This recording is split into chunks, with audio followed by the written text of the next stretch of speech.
People who come to Vancouver love it, you know, and I feel that it's because of how supportive the street dance scene is to each other, and especially to the people coming from out of town. They don't think of it as like there's a b-boy scene, there's a popping scene, there's a whacking scene, there's a locking scene, or whatever. It's all kind of, there's a dance scene, and it's all kind of connected. So I personally think that's really cool, and it's really a healthy environment to foster like development in dancers and the future generation.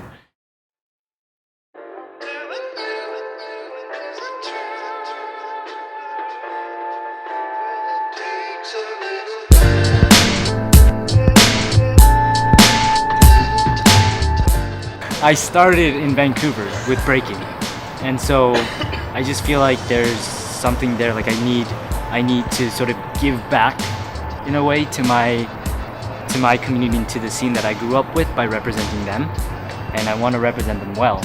And so like I'm practicing, I'm trying my best, I'm trying to be original and trying to find my own style, which like I'm struggling with now, to be honest. Just finding my own style and finding even just who I am, and then trying to express that in breaking.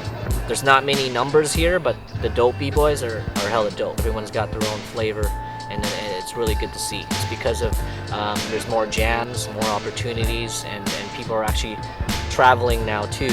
One of the few ways to better yourself is to go out and travel and go to jams, right?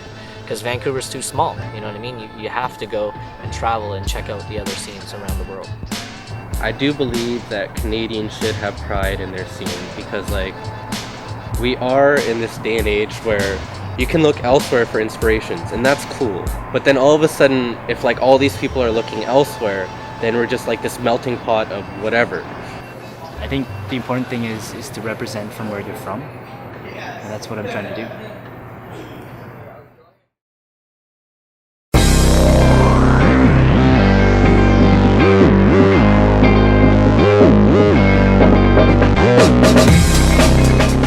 Kim, representing the Wizards crew from Vancouver, British Columbia. What's up, man? This is Jamie, aka B-Boy ELOQUENCE, now another crew. My name is JBUGZ. Shoutouts to Funky Monks, Almighty, Soul Felons, and the Hoods. Those guys are my family. Name's Dean, aka RAZZY D from Filthee, Vancouver, BC. My name is BBoy ARTATTACKS, repping FloorStorm crew, Praise Team Studios, and Funk and Soul Entertainment.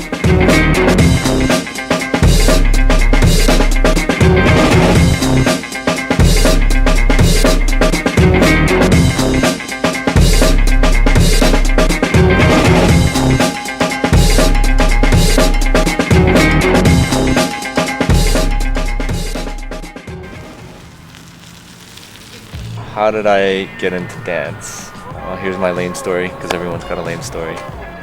I first saw it when I was like 12 years old, something like that.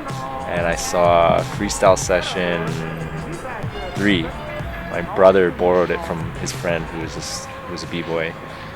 And I saw that and I was like, oh, this is so crazy. I've never seen anything like this. There were like a few random sites here and there, and I was like, learning top rock from some random website with like stick figures showing figure 1, figure 2, figure 3, that kind of thing. I kind of think of it this way, that I have two brothers. One of them's was really like a sports fanatic, did every kind of athletic thing, and the other brother was like the complete opposite. He was into music and drawing and all kinds of artistic things. So I'm the last one, so I'm like the fusion between the two, and I guess that's what kind of drew me to dance. And so that's kind of how it started, and like it kind of kept going because I was like, oh, maybe I can impress some girls at high school, and that didn't really pan out because I was a loser in high school. But whatever. My brother had a crew. They were called Vancouver Dynamic Breakers way back in the day. That was like 94 maybe. I didn't even start breaking until like 97, so I kind of watched them as a kid, and then they always did performances. They always practiced together, and from there I just watched them, and then all of a sudden I started getting into it. I said, oh wow, this is kind of what I want to do. So I followed in my brother's footsteps, and then created my own crew. We were called Eternal B-Boys, like high school, 95, 97 kind of thing. Those members left, and then we kind of joined forces with my brother's crew and formed Dead Reckoning. So it was like my brother and Nelson were the two OGs that kind of kept going and wanted to keep going, and we joined forces. They joined forces with the next generation, which was myself and a few other B-boys. I thought it was dope because, I mean, it's like it keeps the whole generations going, you know what I mean? Because then there wasn't many B-boys left. You know, the main crew was Contents Under Pressure, and then that was pretty much it, you know what I mean? And so we came into the game, and it was us and Contents, and then more people started forming crews and stuff. Back in the day, it felt like there was more animosity towards each other. There'd be random fights, like B-boy fights out, like, I'm not gonna say any names, but there'd be fighting for no reason, you know? It's like you're here to dance, and that's what it's about. It's like an exchange of moves, not exchange of fists. There was like little battles here and there, but I guess not many promoters, and not many people wanted to throw a jam, so there's not many spots where people could, you know, get educated on and learn and whatnot, right? These days, compared to back in the day, there's internet, and there's lots of things to get inspired from. Here, like, there wasn't much inspiration. Like, you know, sometimes we'd get tapes from, you know, old cassette tapes from practices from Rock Steady crew, and we're like, holy shit, like, damn, you know, we get a hold of it, it's golden. My junior high, which is St. Rose of Lima, in like 98, my friends and I grabbed a hold of Battle of the Year 98 and Ultimate B-Boy Session 2, and those were our first two videos. And so we were like hooked on Spartanic Japan's like show, and then in Ultimate B-Boy Session 2, pretty much like the power moves, and seeing Cujo in like green pants do the planche. I'm pretty sure people know this battle. Those were our first two videos, and we watched them like endlessly and copied it endlessly to all our friends, and I guess that's just how it started. Yeah, it was like almost 5 years ago now. I moved to Vancouver, and then on the streets, like street performers, I saw like B-boys, and then I saw them doing like all this crazy stuff, and I was like, yo, that's so sick. I could totally get girls with that. That was the start. It's like I wanted to do it because I wanted to be cool. And I think most people, like a lot of people, start like that. I first started I danced in a studio. I think it was, I forget the studio name, but it's closed now. And then I started with Now or Never crew from here, Vancouver, and they taught me for the first maybe 1 or 2 years. And then after I heard about this free spot, Robson Square, and I started going over there, and then I met like JBUGZ and, you know, all these other B-boys, and it was a whole different side of the scene that I didn't know, because I grew up, or in terms of breaking, I grew up as like a studio B-boy. I just went to class like once or twice a week, and that was it. And then I found Robson, and I started going there. I started hanging out with them. Well, they thought I was whack at first, I know that. Fuck these guys. I learned a lot from Mr. Wiggles' website about hip-hop and breaking, and that was really influential. I just started to learn more and more about the culture and what went into the dance, kind of outside of the dance itself.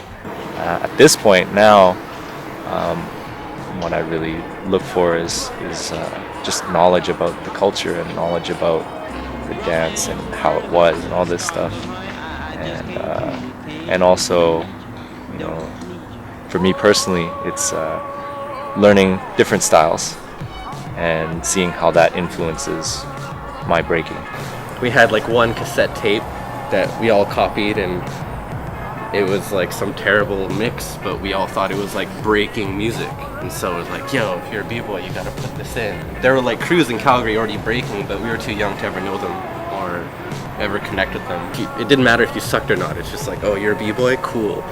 We didn't know what the hell we were doing at all. So yeah, it was just kind of like that. When I saw JBUGZ, I was like, whoa.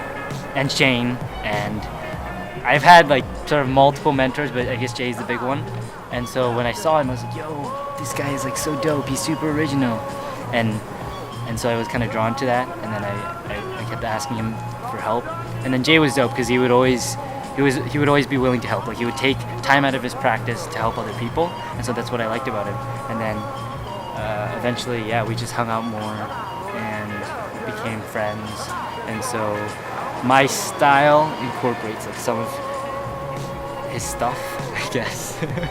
Because I have so much exposure to YouTube and stuff, like I watch a decent amount of footage, so my inspirations will always be like from people outside of my area. But lately it's been more people like in Vancouver, and I'm trying to draw inspiration more locally because like it's my scene, right? So I wanna really represent my scene when I go out there. I gotta give credit to my crew, Felons, or all my crews, but also Rubik's Cube from Ground Illusions and Motion from Skill Methods. It's just people who like personally touched me, and like I don't know, there's just like different mentalities that I guess they've kind of shown me. Let's say there's a mentality of b-boys that hate breaking. Like, what do they complain about? Or like b-boys that love breaking, what do they like about it? And so like I'll hear all these mentalities, and like really it's just breaking is psychology. I believe there's, how do I say it?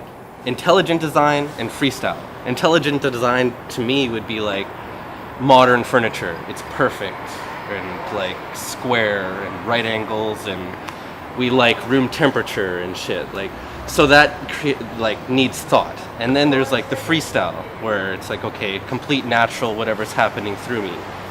And so I guess like I would predict, okay, if I were to make something or thought it was dope, I would think, okay, well, what would the average person think of, and eliminate it.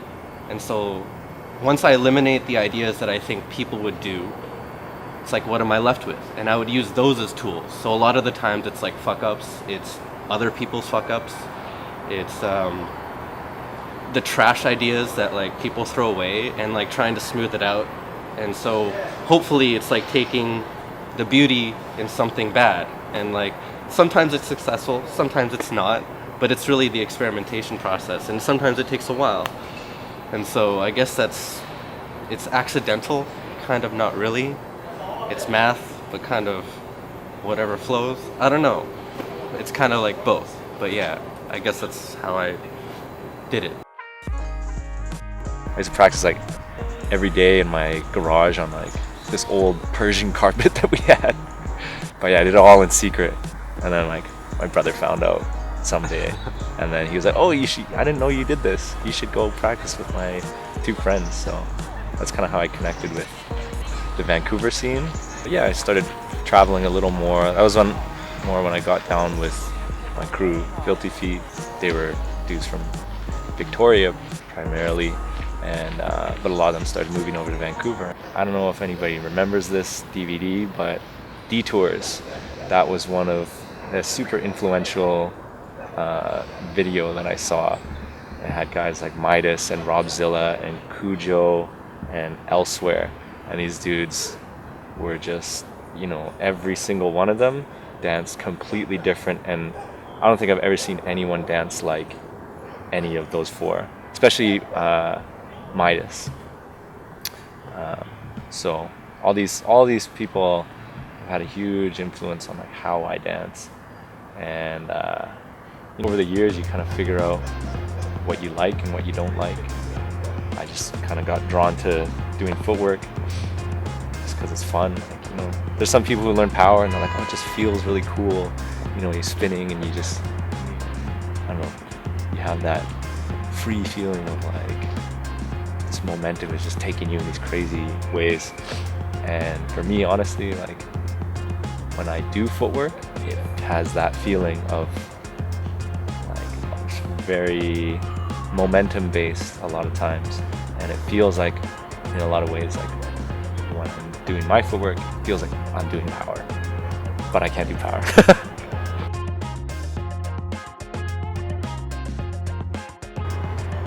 I would say like 2007 and 8 before, it was like a thriving scene, like a lot of Americans coming up all the time.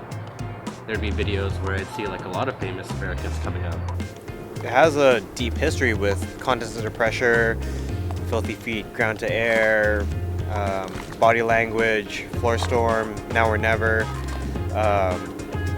yeah, those are all dope crews that have made noise in the b-boy scene. But now I find that there are less crews, like actual crews of, you know, brothers and sisters who come together and practice all together and rap together as a squad under one name. For crews, there's not so many. There's a lot of dope individual dancers, which is awesome, but they're also really young. What I found in Vancouver is that a lot of people stop competing, they stop contributing to the scene after a couple of years. One thing that I found weird too is that a lot of the Vancouver OG people kind of left the scene.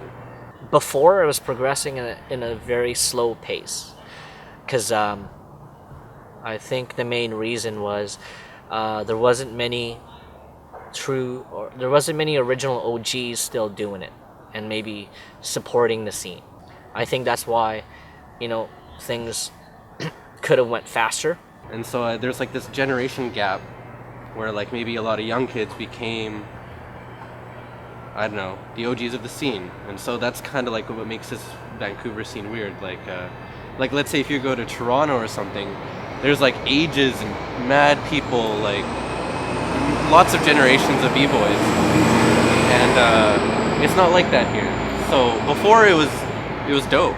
And then lately it's just like the scene's been getting smaller. There are younger guys, but there's just not that many. We have like a lot of Japanese people roll through here or whoever people, and a lot of the time they're dope. Like every year there's new people from overseas, especially from Japan, that come here. They just get like brought in right away to the scene. They meet people, and it's just kind of like, all right, cool, you dance, like let's just chill. Without them, the scene would be like very small. So big ups to people traveling to Vancouver. I would say we are multicultural. I think our styles are very multicultural and very different. It's like a melting pot in a way. The really dope b-boys here have very unique styles. One time, we went to IBE and we went out, and a lot of the crews kind of had similar styles when we battled them. So they were all kind of looked a little similar. Whereas when we went out, everyone was totally different. Everyone rocked differently. Everyone had different movements, and it just kind of just showed. And then that's kind of the reasons why we kind of stick out. We kind of stick out like sore thumbs out there. You know what I mean? And it's a huge advantage to us. More recently, in the last like maybe 5 years or so, maybe even less, is like we have a practice spot called Robson Square. It's like kind of in the middle of downtown, and it's this outdoor skating rink that during the summer there's no ice there, and it's just this big concrete area, and literally everyone goes there every night. Or not everyone, but there's always someone there. You see a lot of hip-hop dancers, a lot of whackers, a lot of lockers, house dancers, even like studio choreo dancers use that space now, and it's really a crazy, unique spot in my experience. So that kind of thing has really given me that appreciation for everything. For me, I think what keeps me here is just like, for me it's home, like all my friends are here, my family is here. I grew up here in terms of breaking, and I've made so many connections through here, and I also love the city. Like just walking along Granville Street after practice or something, it feels good. It's just like a very beautiful city. Like it got world's best park last year, Stanley Park. It is expensive out here to live out here, but it's expensive everywhere. I like the fact that there's no winters, it's just rain. Like if you come from Calgary or anywhere else, there's snow up to here, you gotta shovel it, maintain it. It melts, freezes, hot, cold. Like here, you need an umbrella and it's all good. I wish the b-boy scene was better, more people, or just higher level or whatever, but other than that, like it's a great city. My friend Cookie Reyes, she asked me if I wanted to throw a jam at her school. When we started planning the event, she's like, well, we need to make this official. You give a name to something, it becomes more official, more real, and people recognize it. So I came up with the name Funk and Soul. You're dancing, gotta be funky. Soul, spelled S-O-L-E, like the sole of your foot, sole of your shoe. Everybody, dancers love shoes. Since then, I've thrown, from 2007 to now, at least 20 jams. Rory from Filthee Feet, he used to hold a lot of the bigger jams out here, I would say. Like he held Circle Prince or Outbreak, and that gave like people opportunities to travel. There was an IBE qualification as well. So there was a lot of jams happening in Vancouver, and I felt no pressure to make my jam super successful because I just wanted the community to support it. But after a while, a lot of people started leaving the city, less jams started happening. I didn't really expect for that to happen, but I kind of just fell into this position where I was the only person throwing consistent jams, and it felt like I was obligated to keep throwing more jams just to keep the scene alive. Now, as much as I love throwing jams, need a break. What my goal is now, not just throw dope events for the city, but is to inspire other people in the city to throw jams. Like, I want kids to start getting these crazy ideas that they can throw these jams. And if I can do it, they can do it too. You know, I didn't have much foundation. I was only 2 or 3 years into breaking when I threw my first jam. And it was successful.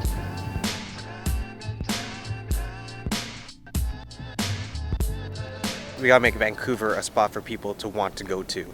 I never really focused on trying to bring people out to my jams from out of town.